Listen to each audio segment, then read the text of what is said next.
తెలుగు రాష్ట్రాల్లో వైకుంఠ ఏకాదశి వేడుకలు వైభవంగా జరిగాయి.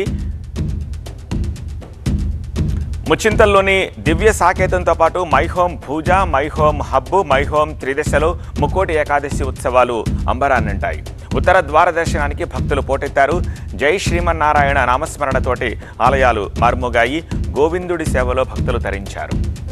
శ్రీ శ్రీ శ్రీ త్రిదండ్రి శ్రీమన్నారాయణ రామానుజ చిన్నజీయర్ స్వామివారి యొక్క పరిపూర్ణ మంగళాశాసనాలతో ఈ యొక్క శంషాబాద్లో ముచ్చింతల్లో ఏర్పాటు చేసినటువంటి 108 దివ్యదేశాలు, అలాగే దివ్య సాకేతం, అన్ని దేవాలయాలు ఉదయం నుంచి దర్శించుకోవడం, లక్షల వేల మంది భక్తుల యొక్క చక్కటి వారి యొక్క సంతోషాన్ని మేము వాళ్ళతో కలిసి పంచుకోవడం, అలాగే మా మైహోం సంస్థలలో స్వామివారి యొక్క శ్రీహస్తాలతో స్థాపించినటువంటి అన్ని టెంపుల్ పూజ అనుకోండి, ఇక్కడ మత్స్యకూర్మ లక్ష్మీనారాయణ స్వామి టెంపుల్ అనుకోండి, అలాగే శ్రీ రుక్మిణి సత్యభామ సమేత మోహనకృష్ణ స్వామి టెంపుల్ అనుకోండి, అన్ని దశావతారాల దేవాలయాలన్నీ ఉదయం నుంచి తెల్లవారుజాము నుంచి ఇక్కడ మేము దర్శించుకోవడమే కాకుండా ఎంతోమంది వేల మంది భక్తులతో కలిసి ఈ యొక్క చక్కటి ఆనందాన్ని పంచుకోవడం ఎంతో శుభదాయకం.